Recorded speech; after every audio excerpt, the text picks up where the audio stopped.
ہمارے channel Urdu moral story میں خوش آمدید۔ ہمارے چینل سے روزانہ آپ کو سچی اسلامی کہانیاں سنائی جاتی ہیں۔ ان کہانیوں میں کوئی نہ کوئی ایسا سبق چھپا ہوتا ہے جو آپ کی زندگی سنوار سکتا ہے۔ آج کا واقعہ بھی ایسا ہی ہے۔ چلیے سنتے ہیں آج کی کہانی۔ اصغر اور امتیاز کی شادی ہوئی تو سارے شہر میں دھوم مچ گئی۔ آتش بازیوں کا رواج باقی نہیں رہا، مگر دولہے کے باپ نے اس پرانی عیاشی پر بے دریغ پیسہ خرچ کیا۔ جب صغیر زیوروں سے لدے پھندے سفید براق گھوڑے پر سوار تھا تو اس کے چاروں طرف انار چھوٹ رہے تھے، مہتابیاں اپنے رنگ برنگ شعلے بکھیر رہی تھیں، پٹاخے پھوٹ رہے تھے۔ صغیر خوش تھا، بہت خوش تھا کہ اس کی شادی امتیاز سے طے پا گئی، جس سے اس کو بے پناہ محبت تھی۔ صغیر نے امتیاز کو ایک شادی کی تقریب میں دیکھا۔ اس کی صرف ایک جھلک اسے دکھائی دی، مگر وہ اس پر 100 جان سے فریفتہ ہو گیا، اور اس نے دل میں عہد کر لیا کہ وہ اس کے علاوہ کسی اور کو رفیقہ حیات نہیں بنائے گا، چاہے دنیا ادھر کی ادھر ہو جائے۔ دنیا ادھر سے ادھر نہ ہوئی۔ صغیر نے امتیاز سے ملنے کے راستے ڈھونڈ لیے۔ شروع میں وہ اس خوبرو لڑکی کے حجاب آڑے آیا، لیکن بعد میں صغیر کو اس کا التفات حاصل ہو گیا۔ صغیر بہت ہی مخلص دل نوجوان تھا، اس میں ریاکاری نام کو نہ تھی۔ اس کو امتیاز سے محبت ہو گئی تو اس نے سمجھا کہ زندگی کا اصل مقصد حاصل ہو گیا۔ اسے بات کی فکر نہ تھی کہ امتیاز اسے قبول کرے گی یا نہیں۔ وہ اس قسم کا آدمی تھا کہ اپنی محبت کے جذبے ہی کے سہارے ساری زندگی بسر کر دیتا۔ اس کو جب امتیاز سے پہلی مرتبہ بات کرنے کا موقع ملا تو اس نے گفتگو کی ابتدا ہی ان الفاظ سے کی: دیکھو تازی، میں ایک نامحرم آدمی ہوں، میں نے مجبور کیا ہے کہ تم مجھ سے ملو۔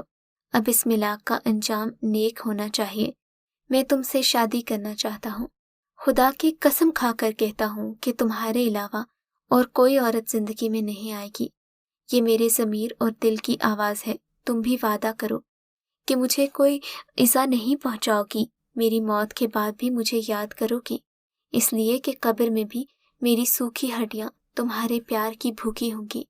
امتیاز نے دھڑکتے دل سے وعدہ کیا کہ وہ اس کے عہد پر قائم رہے گی۔ اس کے بعد دونوں میں ملاقاتیں ہونے لگیں۔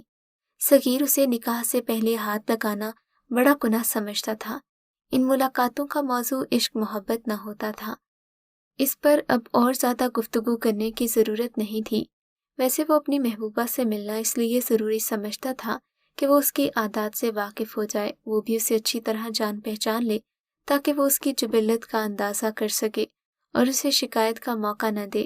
اس نے ایک دن امتیاز سے بڑے غیر عاشقانہ انداز میں کہا: تازی، میں تم سے کہتا ہوں کہ اگر تم نے مجھ میں کوئی خامی دیکھی ہے، میں تمہارے معیار پر پورا نہیں اترا تو مجھ سے صاف صاف کہہ دو، تم کسی بندھن میں گرفتار نہیں ہو، مجھے دھتکار دو، کوئی شکایت نہیں ہوگی۔ میری محبت میرے لیے کافی ہے، میں اس کے اور ان ملاقاتوں کے سہارے جی سکتا ہوں۔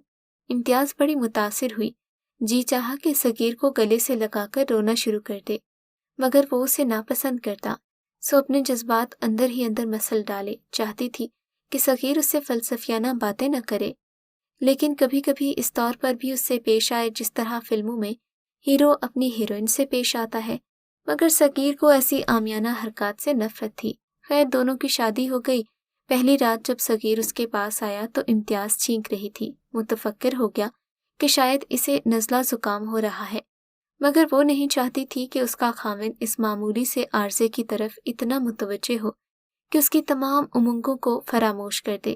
وہ سر تاپا سپردگی تھی، مگر صغیر کو اس بات کی تشویش تھی کہ امتیاز اس کی جان سے زیادہ عزیز ہستی ہے۔ چنانچہ اس نے ڈاکٹر کو بلا لیا۔ اس نے دوائیاں تجویز کی اور اپنی نئی نویلی دلہن کو، جسے ڈاکٹر کی آمد سے کوئی دلچسپی تھی نہ اپنے خاوند کی تیمارداری سے، اسے مجبور کیا کہ انجیکشن لگوائے اور 4 گھنٹے بعد دوا پیے۔ زکام کچھ شدید قسم کا تھا، سو 4 دن اور 4 راتیں صغیر دلہن کی تیمارداری میں مصروف رہا۔ اب تو امتیاز چڑ گئی۔ وہ جانے کیا سوچ کر حجلہ عروسی پہنے صغیر کے گھر آئی تھی، مگر وہ بیکار اس کے زکام کو درست کرنے کے پیچھے پڑا ہوا تھا، جیسے دلہا دلہن کے لیے بس ایک ہی چیز اہم ہوتی ہے، باقی سب باتیں فضول۔ تنگ آ کر ایک دن اس نے اپنی ضرورت سے زیادہ شریف شوہر سے کہا: آپ چھوڑیے میرے علاج معالجے کو، اچھی بھلی ہوں۔ پھر اس نے دعوت بھری نگاہوں سے اس کی طرف دیکھا۔ میں دلہن ہوں، آپ کے گھر آئی ہوں، آپ نے اسے ہسپتال بنا دیا۔ صغیر نے بڑے پیار سے اس کا ہاتھ دبایا اور مسکرا کر کہا، تازی خدا نہ کرے یہ ہسپتال ہو، یہ میرا گھر نہیں تمہارا گھر ہے۔ اس کے بعد امتیاز کو جو فوری شکایت تھی رفع ہو گئی، وہ شیر و شکر ہو کر رہنے لگے۔ صغیر اس سے محبت کرتا تھا، مگر اسے ہمیشہ امتیاز کی صحت اور اس کی خوبصورتیوں کا خیال رہتا۔ وہ اسے کانچ کے نازک پھول کی طرح سمجھتا، جس کے متعلق ہر وقت یہ خدشہ ہو کہ ذرا سی بے احتیاطی سے ٹوٹ جائے گا۔ امتیاز اور صغیر کا رشتہ دوہرا تھا۔ وہ بھائی اصغر حسین اور امجد حسین تھے، کھاتے پیتے تاجر۔ صغیر بڑے بھائی اور اصغر حسین کا لڑکا تھا، اور امتیاز امجد حسین کی بیٹی۔ اب یہ دونوں میاں بیوی تھے۔ شادی سے پہلے دونوں بھائیوں میں کچھ اختلافات تھے جو کہ اب دور ہو گئے تھے۔ امتیاز کی 2 بہنیں تھیں جو اس پر جان چھڑکتی تھیں۔ امتیاز کا بیاہ ہوا تو ان دونوں کی باری قدرتی طور پر آ گئی۔ وہ اپنے گھروں میں خوش تھیں، کبھی امتیاز سے ملنے آتی تو صغیر سے بڑی متاثر ہوتی۔ ان کی نظر میں وہ ایک آئیڈیل شوہر تھا۔ 2 سال گزر گئے، امتیاز کے ہاں کوئی بچہ نہ ہوا۔ دراصل صغیر چاہتا تھا کہ اتنی چھوٹی عمر میں وہ اولاد کے بکھیڑوں میں نہ پڑے۔ ان کے دن تو ابھی کھیلنے کودنے کے تھے۔ صغیر اسے ہر روز سینما لے جاتا، باغ کی سیر کراتا، نہر کے کنارے کنارے اس کے ساتھ چہل قدمی کرتا، ہر آسائش کا خیال رکھتا۔ اگر امتیاز کبھی باورچی خانے کا رخ کرتا تو وہ کہتی، تازی، انگوٹھیوں پر پتھر کے کوئلے جلتے ہیں، ان کی بو بہت بری ہوتی ہے صحت کے لیے۔ میری جان، تم اندر نہ جایا کرو، 2 نوکر ہیں نا، کھانے پکانے کا کام جب ان کے سپرد کر رکھا ہے تو پھر اس کی کیا زحمت۔ امتیاز مان جاتی۔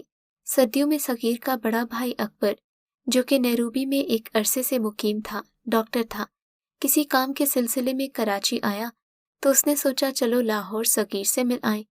بذریعہ ہوائی جہاز پہنچا اور اپنے چھوٹے بھائی کے پاس ٹھہرا۔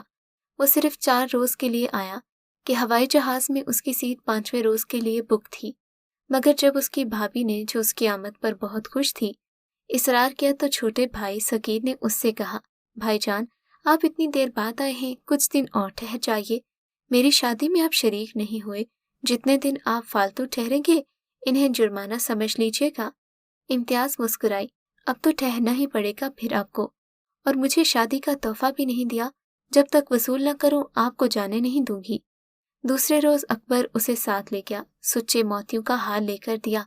صغیر نے اپنے بھائی کا شکریہ ادا کیا، اس کے لیے کہ ہار بہت قیمتی تھا، کم از کم 5,000 روپے کا ہوگا۔ اس دن اکبر نے واپس جانے کا ارادہ ظاہر کیا۔ صغیر ٹکٹ کا بندوبست کرنے چلا گیا، اسے کوئی دقت نہیں ہوئی۔ تھوڑی دیر کے بعد وہ ٹکٹ لے کر گھر آیا، مگر گھر کا دروازہ کھولتے ہی وہ فوراً ہی باہر نکل آیا، گیراج سے موٹر نکالی، اس میں بیٹھ کر جانے کہاں روانہ ہو گیا۔ اکبر اور امتیاز دیر تک اس کا انتظار کرتے رہے، مگر وہ نہ آیا۔ انہوں نے موٹر کے آنے اور گیراج میں بند کیے جانے کی آواز سنی تھی، مگر سوچا کہ شاید ان کے کانوں کو دھوکا ہوا ہو، اس لیے کہ صغیر موجود نہیں تھا تو اس کی موٹر، مگر وہ کہاں غائب ہو گیا۔ اکبر کو واپس جانا تھا، اس نے پورا 1 ہفتہ انتظار کیا، پولیس میں بھی رپورٹ لکھوائی، مگر صغیر کی کوئی سنگن نہ ملی۔ کچھ دن کے بعد تھانے سے اطلاع ملی کہ ہوائی اڈے کے باہر کئی دنوں سے صغیر اختر کے نام کا لائسنس نکلا ہے، وہ وہاں پر پڑا ہوا ہے۔ دریافت کرنے پر معلوم ہوا کہ ایک آدمی نے 8 روز پہلے ہوائی جہاز میں نیروبی کا سفر کیا ہے۔ اکبر کی سیٹ نیروبی کے لیے بک تھی۔ امتیاز سے رخصت لے کر جب وہ کینیا پہنچا تو اسے بڑی مشکلوں کے بعد معلوم ہوا کہ ایک صاحب جن کا نام اکبر امجد تھا، ہوائی جہاز کے ذریعے یہاں سے پہنچے تھے۔ ایک ہوٹل میں 2 روز ٹھہرے، اس کے بعد چلے گئے۔ اکبر نے بہت کوشش کی مگر پتہ نہ چلا۔ اس دوران میں اسے امتیاز کے کئی خطوط آئے۔ پہلے 2-3 خطوں کی تو اس نے رسید بھیجی، اس کے بعد جو بھی آتا پھاڑ دیتا کہ اس کی بیوی نہ پڑھ لے۔ 10 سال گزر گئے۔ اب تو امتیاز کا باپ بھی بہت پریشان ہو گیا۔ لوگوں کا خیال تھا کہ صغیر مر کھپ گیا ہے، مگر امجد کا دل نہیں مانتا تھا۔ وہ بڑا نیک، خوبرو اور شریف لڑکا تھا، امجد کو اس سے محبت تھی۔ اس نے کئی بار اپنی بیٹی سے پوچھا کہ کہیں تم نے امتیاز سے کوئی ایسی بات تو نہیں کی کہ وہ خفا ہو کر چلا گیا، مگر وہ کہاں مانتی تھی۔ اس نے تو ایسا کچھ نہیں کیا تھا، اکثر اوقات وہ صغیر کو یاد کر کے روتی، اس کی نرم و نازک محبت یاد آتی، اس کا دھیما دھیما نسیم سحری کا سلوک یاد آتا جو اس کی فطرت تھی۔ احمد حسین کا ایک دوست حج کو گیا، واپس آیا تو اس نے یہ خوشخبری سنائی کہ صغیر زندہ ہے اور ایک عرصے سے مکے میں مقیم ہے۔ امجد حسین بہت خوش ہوا، اس کو اس کے دوست نے صغیر کا اتا پتہ بتا دیا۔ اس نے اپنی بیٹی امتیاز کو تیار کیا کہ وہ اس کے ساتھ حجاز چلے۔ فوراً ہوائی جہاز کے سفر کا انتظام ہو گیا۔ امتیاز جانے کے لیے تیار نہیں تھی، اسے جھجک سی ہو رہی تھی۔ بہرحال باپ بیٹی سرزمین حجاز پہنچے، ہر مقدس مقام کی زیارت کی۔ امجد حسین نے ایک ایک کونا چھان مارا مگر صغیر کا پتہ نہ چلا۔ چند آدمیوں نے جو اسے جانتے تھے، صرف اتنا معلوم ہوا کہ وہ آپ کی آمد سے 10 روز پہلے، کیونکہ اسے کسی نہ کسی طریقے سے معلوم ہو گیا تھا کہ آپ تشریف لا رہے ہیں، کھڑکی سے کود کر گرا اور ہلاک ہو گیا۔ مرنے سے چند لمحات پہلے اس کے ہونٹوں پر ایک لفظ کانپ رہا تھا، غالباً امتیاز تھا۔ اس کی قبر کہاں تھی، کب اور کیسے دفن ہوا، اس کے متعلق صغیر کے جاننے والوں نے کچھ نہ بتایا، یہ ان کے علم میں نہیں تھا۔ امتیاز کو یقین آ گیا کہ اس کے شوہر نے خودکشی کر لی ہے۔ اسے شاید اس کا سبب معلوم تھا، مگر اس کا باپ یہ ماننے سے منکر تھا۔ اس نے کئی بار بیٹی سے کہا کہ وہ تمہاری محبت کی خاطر اس وقت تک زندہ رہے گا جب تک خدا اس کو موت کے فرشتے کے حوالے نہ کر دے۔ وہ نہیں مر سکتا، تمہاری جگہ اگر وہ میرا بیٹا ہوتا تو میں خود کو دنیا کا سب سے خوش نصیب انسان سمجھتا۔ امتیاز یہ سن کر خاموش ہو گئی۔ کچھ عرصے کے بعد وہ واپس آ گئے۔ اس دوران امجد حسین بڑی مہلک بیماری دل کے عارضے میں مبتلا ہوا اور وفات پا گیا۔ مرتے وقت اس نے اپنی بیٹی سے کچھ کہنا چاہا، مگر وہ بات شاید بڑی اذیت زدہ تھی کہ خاموش رہا۔ سرزنش بھری نگاہوں سے امتیاز کو دیکھتے دیکھتے مر گیا۔ اس کے بعد امتیاز اپنی بہن ممتاز کے پاس چلی آئی۔ ان کی کوٹری کے سامنے ایک اور کوٹھی تھی جس میں ایک ادھیڑ عمر کا مرد تھا جو بہت تھکا تھکا سا دکھائی دیتا تھا۔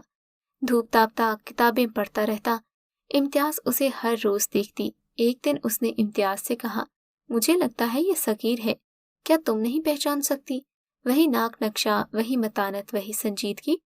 امتیاز نے اس آدمی کی طرف غور سے دیکھا اور ایک دم چلائی، ہاں ہاں وہی ہے، لیکن پھر رک گئی۔ لیکن وہ کیسے ہو سکتے ہیں؟ وہ تو وفات پا چکے ہیں۔ انہی دنوں ان دونوں کی چھوٹی بہن شہناز بھی آ گئی۔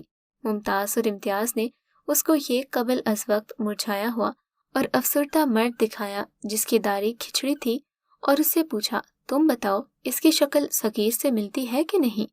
شہناز نے اسے بڑی گہری نظروں سے دیکھا اور کہا، ہاں شکل تو صغیر سے ہی ملتی ہے، یہ تو ہے ہی 100% صغیر۔ اور یہ کہہ کر سامنے والی کوٹری میں داخل ہو گئی۔ وہ شخص جو کتاب پڑھنے میں مشغول تھا چونکا۔ شہناز جس نے شادی کے موقع پر اس کی جوتی چرائی تھی، اس پرانے انداز میں کہا، جناب کب تک چھپے رہیں گے؟ اس شخص نے شہناز کی طرف دیکھا اور بڑی سنجیدگی اختیار کرتے ہوئے پوچھا، آپ کون ہیں؟ شہناز تیز تھی، اس کے علاوہ سے یقین تھا کہ جس سے وہ ہم کلام ہے اس کا بہنوئی ہے۔ چنانچہ اس نے بڑے ہی نوکیلے لہجے میں کہا، میں آپ کی سالی ہوں شہناز۔ اس نے شہناز کو سخت نا امید کیا۔ مجھے افسوس ہے، آپ کو غلط فہمی ہوئی ہے۔ شہناز نے بڑی باتیں کی، مگر اس نے ملائم انداز میں اس سے جو کچھ کہا اس کا مطلب تھا کہ تم ناحق وقت ضائع کر رہی ہو۔ میں تمہیں جانتا ہوں، نہ تمہاری بہن کو، جس کے متعلق تم کہتی ہو کہ وہ میری بیوی ہے۔ میری بیوی میری اپنی زندگی ہے اور میں اس کا خامن ہوں۔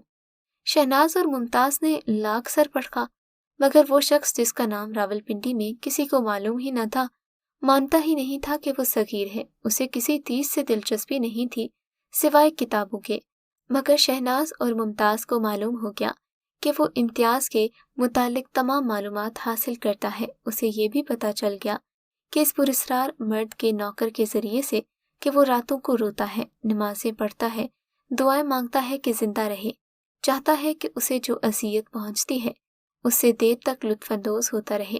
نوکر حیران تھا کہ اس کی زندگی میں کون سی اذیت ہے جس سے وہ لطف اٹھاتا ہے۔ سب باتیں امتیاز سنتی تھی اور اس کے دل میں یہ خواہش پیدا ہوتی کہ وہ مر جائے۔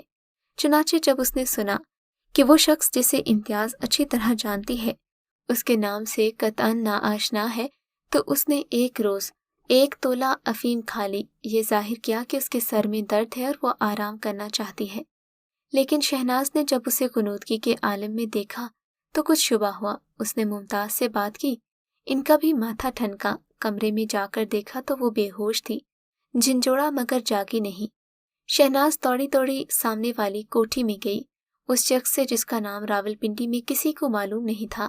سخت گھبراہٹ کے عالم میں یہ اطلاع دی کہ اس کی بیوی نے زہر کھا لیا ہے اور مرنے کے قریب ہے۔ یہ سن کر اس نے صرف اتنا کہا، آپ کو غلط فہمی ہے، وہ میری بیوی نہیں ہے، لیکن میرے ہاں اتفاق سے ایک ڈاکٹر آیا ہوا ہے، آپ چلیے میں اسے بھیج دیتا ہوں۔ شہناز گئی تو وہ اندر کوٹھی میں گیا اور اپنے بھائی اکبر سے کہا، یہ جو کوٹھی سامنے ہے اس میں کسی عورت نے زہر کھا لیا ہے، بھائی جان آپ جلدی جائیے، کوشش کیجیے کہ بچ جائے۔ اس کا بھائی جو نیروبی میں بہت بڑا ڈاکٹر تھا امتیاز کو نہ بچا سکا۔ دونوں نے جب ایک دوسرے کو دیکھا تو اس کا رد عمل مختلف تھا۔ امتیاز مر گئی اور اکبر اپنا بیگ لے کر واپس چلا گیا۔ صغیر نے پوچھا، کیا حال ہے مریضہ کا؟ اکبر نے جواب دیا، مر گئی ہے۔ صغیر نے اپنے ہونٹ بھینچ کر بڑے مضبوط لہجے میں کہا، میں زندہ رہوں گا، مگر ایک دم سنگین فرش پر لڑکھڑانے کے بعد گر پڑا۔ جب اکبر نے اس کی نبض دیکھی تو ساکت تھی۔ کہتے ہیں کہ مرد سارے دکھ برداشت کر لیتا ہے مگر عورت کی بے وفائی نہیں۔ وہ اپنی بیوی کی بے وفائی برداشت نہ کر سکا تھا۔ اس دن جب اس نے اکبر کے ساتھ اپنی بیوی شہناز کو اس قدر قریب دیکھا تو برداشت نہ کر پایا اور پھر گھر سے ایسا چلا کہ واپس مڑ کر خبر نہیں لی۔ اور پھر اسے امتیاز سے چاہیے بھی تو کیا تھا؟ صرف ایک وفا جس کا وہ مان نہیں رکھ سکی اور جن باتوں کی وہ ہمیشہ سے خواہش مند رہی۔ جب اس کا ایک عکس اسے اکبر میں نظر آیا تو وہ اپنے شوہر کی ساری وفائیں بھول گئی، اور اکبر جیسا مرد جس کے لیے نہ جسم نہ محبت نہ اپنی رعنائیاں کچھ بھی عزیز نہیں تھا، صرف وفا اہم تھی، وہ اس بات کو برداشت نہیں کر سکا اور اس اذیت میں اس نے اپنی اور اپنی بیوی دونوں کی جان لے لی۔ خدا سے دعا ہے کہ وہ کبھی کسی عورت کو اپنے شوہر سے بے وفائی کی ہمت نہ عطا کرے۔ اگر آپ کو آج کا یہ واقعہ پسند آیا ہے تو اس ویڈیو کو لائک ضرور کیجیے اور اس طرح کے مزید قصے سننے کے لیے ہمارے چینل اردو مورل سٹوری کو سبسکرائب ضرور کیجیے۔